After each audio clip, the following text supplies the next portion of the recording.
Mga kapatid, ang mabuting balita ng ating Panginoon ayon kay San Mateo. Papuri sa iyo, Panginoon. Noong panahong iyon, umuwi si Jesus sa kanyang bayan at nagturo sa kanilang sinagoga.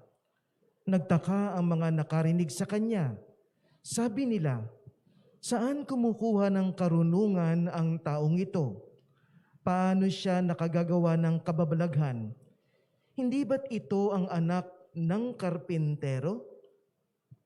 Hindi ba si Maria ang kanyang ina at si Santiago, Jose, Simon at Judas ang kanyang mga kapatid na lalaki? At dito nakatira ang kanyang mga kapatid na babae, hindi ba? Saan niya natutunan ang lahat ng ito?" At ayaw nilang kilalanin siya, kaya't sinabi ni Jesus sa kanila, "Ang propeta'y iginagalang kahit saan maliban sa kanyang sariling bayan at sa kanyang sariling sambayanan. At dahil sa di nila pagsampalataya, hindi siya gumawa roon ng maraming kababalaghan." Mga kapatid, ang mabuting balita ng ating Panginoon. Pinupuri ka namin, Panginoong Hesukristo. Please be seated. Magandang umaga po sa inyong lahat, mga kapatid. Alam po ba ninyo sa aking karanasan, sa aking paglalakbay sa mga iba't ibang bansa sa buong daigdig, hindi ko po maikakaila na kahit saan ako magpunta, ang mga Pilipino po ay well respected. At makikita po natin na mga Pilipino sa abroad ay tila may magandang buhay.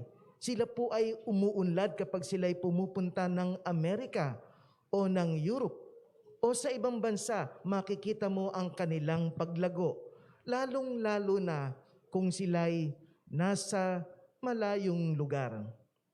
Ewan ko ba, bakit nga po ba ang mga Pilipino kapag wala sa Pilipinas, masisipag, matiyatiyaga, matatalino? Pero kapag dito sa atin, para bang hindi lumalabas ang talento ng bawat isa. Nung ako po'y nasa Australia, nakalulungkot pong malaman na ayaw ng mga ilan doon na sila'y sumasama sa kapwa Pilipino sapagkat ang sabi niya o nila, Father, alam niyo okay naman po kami. Kaya lang minsan ayaw namin sumama sa mga komunidad ng mga Pilipino, hindi dahil sa ayaw kong makiisa sa mga kababayan namin. Pero Father, pag nandun ka, nagsisiraan, nagsisisihan, laging naghahanap ng kamalian ng bawat isa. Ang lakas pa ng chismis, Father. Kaya minsan, hindi ka nakakaramdam ng suporta sa iyong pamilya o sa komunidad. Kaya bakit pa kami sasama sa mga komunidad ng mga Pilipino kung hindi naman kami nakakatanggap ng suporta? Kapag kami umuunlad, sinisiraan kami. Kapag kami may ginagawang maganda, hindi kami pinapansin. Pero kapag may gumawa kaming masama, nakikita ng lahat. Wag na lang, Father. Kaya't ang mga Pilipino sa Amerika, as much as possible, ayaw nilang nang makipag-ugnayan pa sa kapwa Pilipino. Mga kapatid, sa ating pagbasa parang ganun eh. Kasi ang ating Panginoon, napakahusay magpagaling ng mga may sakit. Naglalakad sa tubig, nagpapalayas ng demonyo, nagpaparami ng tinapay. Napakarami niyang milagro sa ating pagbasa o ebanghelyo. Pero sa bansa niya o sa bayan niya, wala. Bilang na bilang sa iisang kamay ang mga milagrong ginawa ni Jesus sa kanyang mismong bayan. Bakit? Malinaw ang kasagutan sa araw na ito sapagkat ang kanyang mismong mga kababayan at ang kanyang mga miyembro ng pamilya ay nagsasabing, kilala namin ang taong yan eh. Kilala namin na siya ay isang anak lamang ng karpintero. Siya ay isang anak lamang ni Maria at ni Jose. Kilala namin ang mga kapatid niya. Saan nanggagaling yung kanyang galing?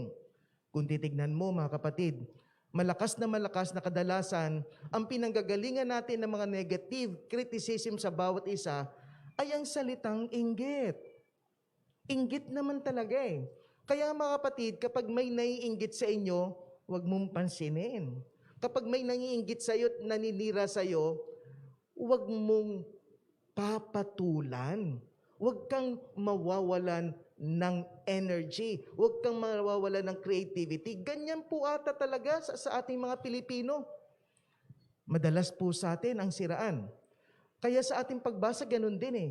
Kaya nga ating Panginoon, hindi gumawa ng maraming milagro sa kanyang bayan sapagkat walang naniniwala sa kanya.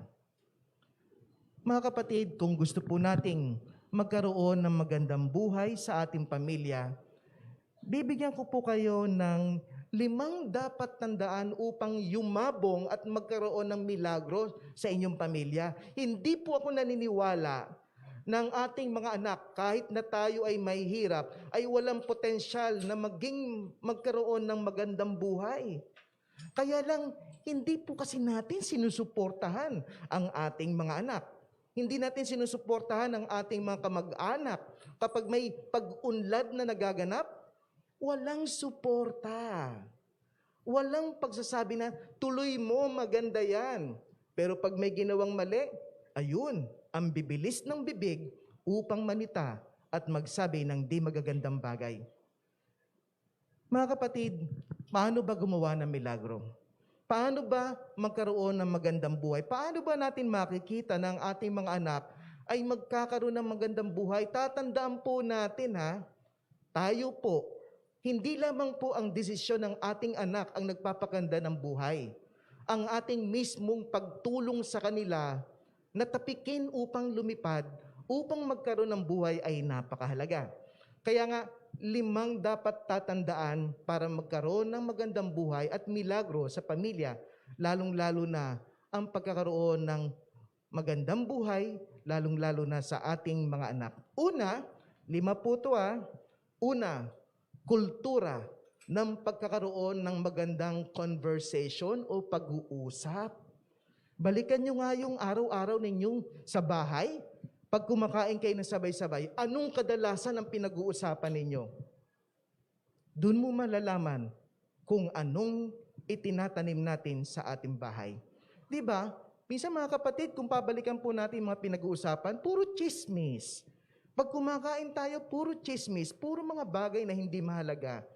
Pwede ba tayo mag-usap ng mga magagandang bagay kung papaano natin tutulungan ang bawat isa, kung papaano natin i-encourage ang bawat isa sa ating mga conversation?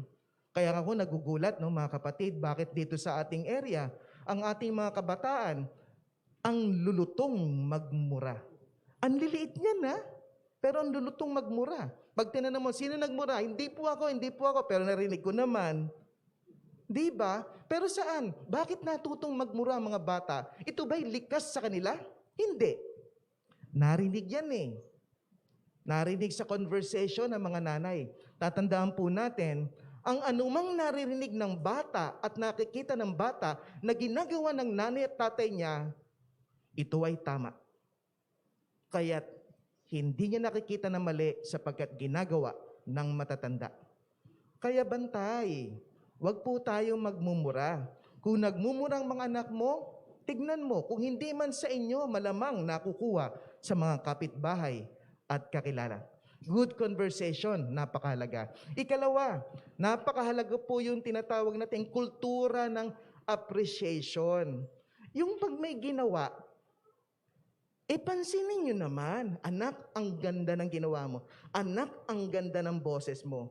Anak, masarap kang magluto. Hindi Pag may ginawa ang anak, o kahit ng tatay, o kahit ng sino sa pamilya, pag masarap ang niluto, nakatsamba ka Diba?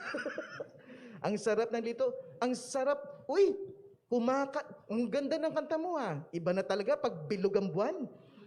Yung mga ganun ba, nagpuna ka nag-appreciate ka na, pero may negative. Pero wag ka, pag naging sintunado. Ano ba naman yan? Sintunado, huminto ka na nga sa pagkanta. Nasintunado lang ng isang tono, sinita mo na. Pumalpak lang ang anak mo na nagluto ng sinigang. Ang sabi mo, ang sarap naman ng nilaga mo. Diba? Mga kapatid, kung wala kang sasabing maganda, hindi maganda sa pamilya, o lalong-lalo sa anak mo, wag mo nang sabihin. Pero kung maganda ang ginawa niya, purihin mo naman, kultura ng pagpupuri. Ikatlo, kultura ng pagtatama. Kung mali, itama mo. Kung may kulang sa kanyang pagluluto, sabi mo, anak, kulang sa asin, pero okay yung luto mo. Pag magpupuna po tayo, mga kapatid, tatandaan po natin na simulan po muna ninyo sa positibong mga ginawa niya bago mo punahin. Kadalasan, pag tayo po'y nagtatama, yung pangit lang ang sinasabi, simulan mo muna sa, anak, alam mo, sa totoo lang, mahusay kang kumanta. Nakikita ko ang potensyal mong kumanta. Pero may pagkasintunando sa bandang ito. Mag-practice lang tayo, kaya natin yon. Yung ganun ba? Hindi yung, anak, sintunado ka. Bigyan mo muna ng mga magagandang positibong nakita mo bago mo punahin. Ang tawag po natin dito ay fraternal correction. Ika-apat, kultura ng pakikinig. Hindi po tayo marunong makinig. Pag nanay at tatay ka, ang pagkakaalam natin, ang anak natin ang dapat laging makinig sa atin. Hindi po. Maging ang nanay at tatay, kuya, ate, ay kinakailangan makinig sa mga anak. Sapagkat sa pakikinig, naunawaan po natin ang bawat isa. Kultura ng pakikinig. Ikalima, kultura ng pag-ibig na walang kondisyon. Na nararamdaman ng bata, magkamali man sila o hindi, sila ay mamahalin pa rin ng kanilang mga nanay at tatay. Kadalasan po mga kapatid, ang pangarap ay isang pagtataya.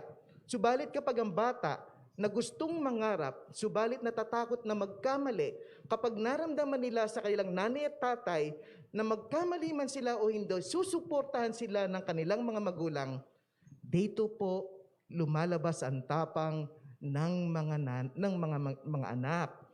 Kung ang bata ay may gusto niya magluto, halimbawa, subalit natatakot siya na baka sitahin mo dahil mahusay kang magluto, kaya't ayaw na niya magluto dahil baka sitahin mo.